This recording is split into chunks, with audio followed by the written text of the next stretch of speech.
শীতটা যেন জেঁকে বসেছে। সময়টা তখন নভেম্বর মাসের শেষের দিকে হবে। লন্ডনে এই সময় খুব ভালো ঠান্ডা পড়ে। সারাদিন কাজ শেষে ক্লান্ত শরীরে বাসায় ফিরছে অপু। প্রতিদিন কাজ শেষে সন্ধ্যা 7:20 ট্রেন ধরে লুইসাম DLR স্টেশন থেকে। আজকে কাজ থেকে বের হতে দেরি হওয়াও অল্পের জন্য ট্রেনটা মিস হয়ে গেল। স্টেশনে একা বসে আছে। নেক্সট ট্রেন আসতে আরও 20 মিনিট বাকি। একা একা বসে আছে আর ভাবছে এই একঘেয়ে জীবন আর ভালো লাগে না। প্রতিদিন কাজ না হয় পড়াশোনা। প্রেম করতে খুব ইচ্ছে হয়।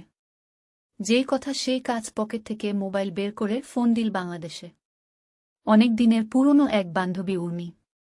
বান্ধবী বললে ঠিক ভুল হবে। উর্মির সাথে অপুর পরিচয় সেই ইউনিভার্সিটি থেকে। অপুর ছোট বোনের বান্ধবী উর্মি। উর্মি তখন কলেজে পড়ে।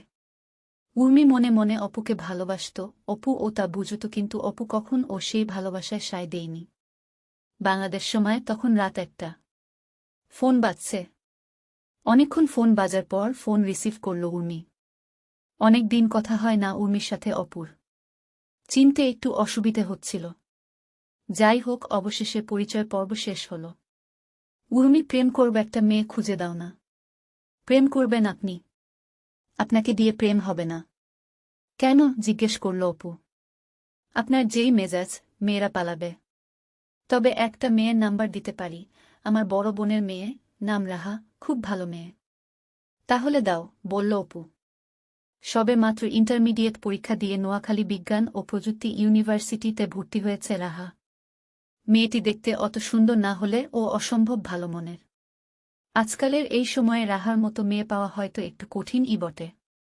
একদিন কাজে যাওয়ার পথে অপু ফোন দেয় রাহাকে। অদ্ভুত মায়াবী এক কণ্ঠ। প্রথমে কথা বলতে রাজি হয়নি। 2-3 দিন চেষ্টা করার পর একদিন 3-4 মিনিট কথা হয় অপুর। তারপর আস্তে আস্তে কথার পরিমাণ বাড়তে থাকে। শুরু হয় একটা নতুন সম্পর্কের। অপুর অগোছালো জীবনে রাহার আগমন যেন এক নতুন আবহের সৃষ্টি করে। নতুন এক প্রাণ ফিরে পায় অপু। অপুর ফোন পেলে রাহা ও যেন নতুন করে নিজেকে চিনতে শেখে।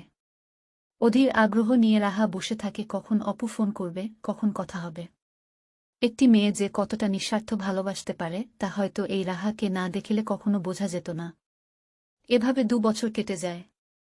অপু তার ফ্যামিলিকে জানায় সে রাহাকে বিয়ে করবে। আমাদের দেশে এখনও বিয়ের সময় মেয়েদের পারিবারিক অবস্থা এবং মেয়ের সৌন্দর্যকে প্রাধান্য দেয়া হয়। রাহাকে দেখতে চায় অপুর বাবা। একদিন